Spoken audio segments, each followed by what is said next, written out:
উত্তেজনা, দেওয়াল দখলকে কেন্দ্র করে আইএসএফ ও তৃণমূলের মধ্যে তীব্র সংঘর্ষে রণক্ষেত্রের চেহারা নিল এলাকা।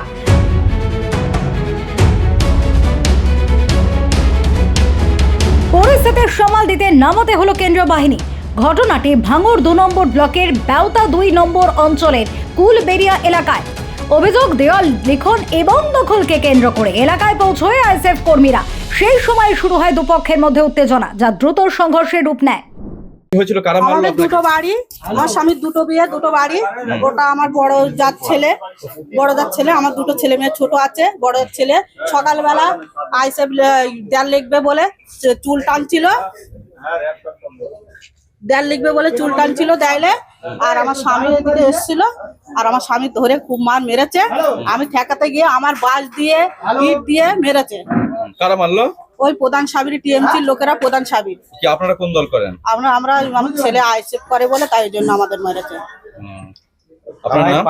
মামুনি বিবি। আপনারা কিভাবে মারলো? কি দিয়ে মারলো? আমাদের বাঁশ দিয়ে মেরেছে, ইট দিয়ে মেরেছে, শুধু থেতে করেছে।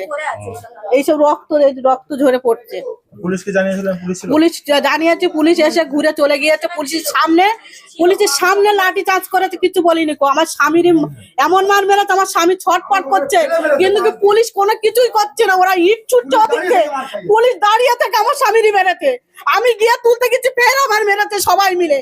প্রধান সাবির থেকে ওখান থেকেই আমার মেরেছে। প্রধান এখানে প্রধান, হ্যাঁ আইসেফ করে বলে। আমার ছেলে আইসেফ করে। তাই আপনার নাম? মামনি বিবি। স্থানীয় সূত্রে খবর, পরিস্থিতি এতটাই উত্তপ্ত হয়ে ওঠে যে দুই পক্ষের মধ্যে শুরু হয় ইট বৃষ্টি। এই ঘটনায় উভয় পক্ষের বেশ কয়েকজন আহত হয়েছে বলে জানা যাচ্ছে। খবর পেয়ে ঘটনাস্থলে পৌঁছয় পোলেরহাট থানার পুলিশ, কিন্তু পরিস্থিতি নিয়ন্ত্রণের বাইরে চলে যাওয়ায় এলাকায় নামানো হয় কেন্দ্রীয় বাহিনী। পরে কেন্দ্রীয় বাহিনীর হস্তক্ষেপে পরিস্থিতি কিছুটা নিয়ন্ত্রণে আসে। অন্যদিকে আইএসএফ এর পক্ষ থেকে গুরুতর অভিযোগ তোলা হয়েছে। তাদের দাবি, তৃণমূল কর্মীরা তাদের বাড়ি লক্ষ্য করে ইট ছোড়ে, এমনকি পুলিশের সামনেই আইএসএফ কর্মীদের মারধর করা হয়েছে বলে অভিযোগ। কি হয়েছে এখানে? মূলত যেটা আমাদের অ্যাকচুয়ালি এখানে দেয়াল লেখা কথাবার্তা চলছিল কাল থেকে। তো ঈদের দিন বলে আমরা সেটা করিনি।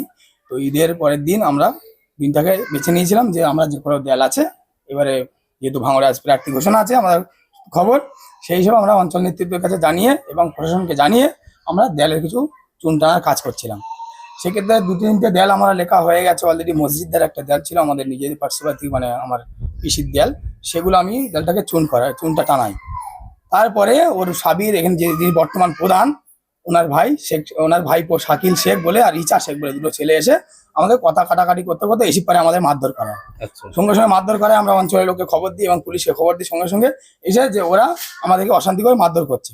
ওরা বাড়ি চলে আসার পরে দেখলাম পুলিশ পড়ে এসছে। পুলিশের সাথে আমরা কথা বলছিলাম। এই মতো অবস্থায় পুলিশ না যেতে যেতে মসজিদদার পর্যন্ত প্রধান পুলিশ সাথে করে ঢুকে ইট পাট কেলে সব ছুড়েছে। এবং পুলিশের সাথে করে আমরা কি করে পুলিশের ভরসা রাখবো?